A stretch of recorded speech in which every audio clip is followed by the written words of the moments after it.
നമസ്കാരം, എൻ്റെ പേര് ഇവാന വെസ്ലി. ഞാൻ മഞ്ച BHS സ്കൂളിലെ വിദ്യാർത്ഥിയും ചെയർപേഴ്സണുമാണ്. മഞ്ച BHS സ്കൂളിൽ പഠിച്ച എല്ലാ പൂർവ്വ വിദ്യാർത്ഥികളോടും എനിക്കൊരു അഭ്യർത്ഥനയുണ്ട്. ഈ സ്കൂളിൽ ഹൈസ്കൂൾ സെക്ഷനിൽ ആദ്യമായി അഡ്മിഷൻ ലഭിച്ച വിദ്യാർത്ഥിനിയാണ് ഞാൻ 8ലും 9ലും പഠിക്കുമ്പോൾ എൻ്റെ വീട്ടിനടുത്തുള്ള സ്കൂളിൽ അഡ്മിഷൻ ലഭിക്കാനായി ഞാൻ ശ്രമിച്ചിരുന്നു, പക്ഷെ നടന്നില്ല. ആ സമയത്ത് എൻ്റെ ആവശ്യങ്ങൾ പറഞ്ഞുകൊണ്ട് ഒരു വീഡിയോ ചെയ്തിരുന്നു. അത് ശ്രദ്ധിക്കപ്പെടുകയും മന്ത്രിക്കൊരു കത്തയക്കുകയും ചെയ്തിരുന്നു.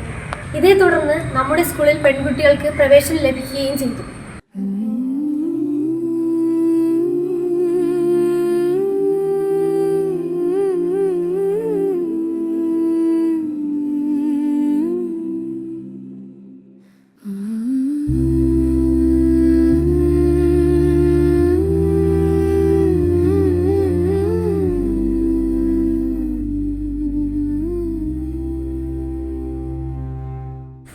ഞാൻ 10ാം ക്ലാസ്സിലാണ് ആദ്യമായി ഇവിടെ എത്തിയത്.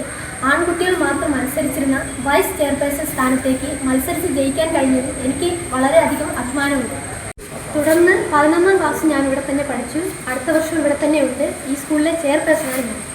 എനിക്കൊരു പ്രധാനപ്പെട്ട കാര്യം പറയാനുണ്ട്. ഞാൻ പഠിക്കുന്ന സമയത്ത് 10ാം ക്ലാസ്സിൽ പരീക്ഷ എഴുതാൻ ഒരു പെൺകുട്ടി മാത്രമാണ് ഉണ്ടായിരുന്നത്. ഇക്കഴിഞ്ഞ SLC പരീക്ഷയ്ക്ക് ആഷ്ന എന്ന് പറഞ്ഞ പെൺകുട്ടി മാത്രമേ ഉണ്ടായിരുന്നുള്ളൂ. അടുത്ത വർഷവും ജെസ്സി എന്ന് പറയുന്ന പെൺകുട്ടി മാത്രമേ ഉള്ളൂ. അതിനുവേണ്ടി നമ്മൾ എന്തെങ്കിലും ഇടപെടണം.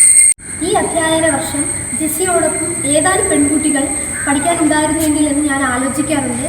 അതിനുവേണ്ടി നിങ്ങളുടെ എല്ലാവരുടെയും പൂർണ്ണ പിന്തുണ ഉണ്ടായിരിക്കണമെന്ന് ഞാൻ അഭ്യർത്ഥിക്കുന്നു. മുതിർന്ന പുരുഷന്മാരായ പൂർവ്വ വിദ്യാർത്ഥികളോട് ഒരു ചെറിയ പെൺകുട്ടി എന്ന നിലയിൽ എൻ്റെ അഭ്യർത്ഥനയാണിത്.